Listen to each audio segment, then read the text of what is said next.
السلام عليكم ومرحبا بكم في قناتكم وقناتي كويزين ماما نادية. نتمنى تكونوا كلكم بخير وعلى خير وفي احسن الظروف. يوم جديد ووصفة جديدة.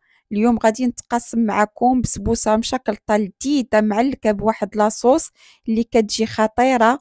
وهنا غادي نتقاسم معكم واحد المورسو كما كتلاحظوا كتجي مشربة كتجي معلكه. كنتمنى تنال الاعجاب ديالكم، وإلا عجباتكم ما تنساونيش من لايك والاشتراك في القناه والضغط على الجرس ليصلكم كل جديد.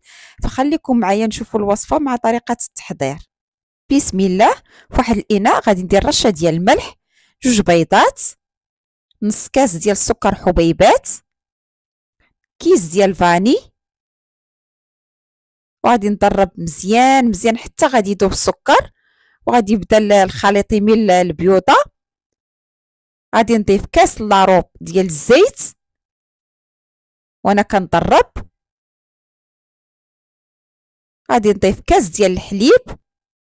صافي دابا غادي نبدا نضيف في السميده. غنضيف الكاس الاول 2 اكياس ديال خميره الحلويات من فئه 8 غرام من مجموع 16 غرام، 2 المعالق ديال الكاكاو المر ولا 2 اكياس ديال الكاكاو المر. والكاس الثاني ديال السميده غادي نزيدو بالتدريج. انا كنخلط وانا كنزيد في السميده على حسب حجم البيض اللي استعملنا. البنات انا استعملت حجم البيض كبير. الخليط خاصو يكون سائل، كنعرفوا السميده كتشرب. انا غادي نضيف 2 الكيسان كاملين، نتوما حسب حجم البيض كما قلت لكم سابقا. صافي غادي نحرك مزيان مزيان. غادي ناخذ مول القطر ديالو 26 سنتيم اللي من قبل البنات ما بديت نصاوب البسبوسه اللي دهنتو بالزبده وخليته على جنب. صافي غادي نفرغ فيه الخليط، وفي هذه الاثناء هذه راه نمشي على الفران على 180 درجه. غادي ندخل البسبوسه حتى غادي طيب.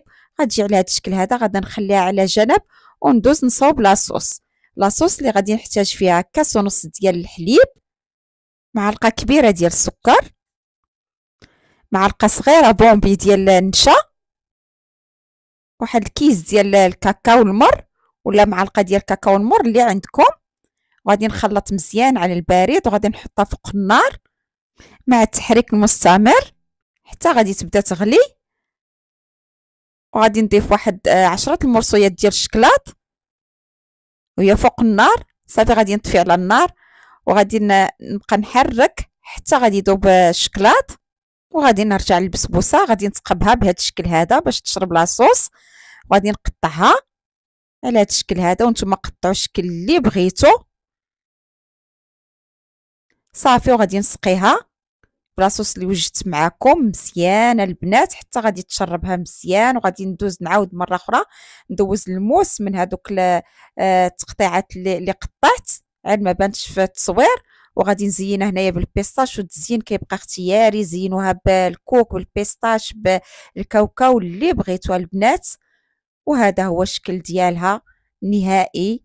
كتجي رائعه رائعه البنات. كنتمنى تنال الاعجاب ديالكم. انا غادي نقطع معكم واحد المورصو. شوفوا كيفاش كتجي مشربه وكتجي معلكه، كتستحق التجربه. كنتمنى تنال الاعجاب ديالكم، ولا عجباتكم ما تنساونيش من دعواتكم الزوينه. وما بقى لي الا نقول لكم دمتم في رعايه الله، والى اللقاء في وصفه قادمه ان شاء الله.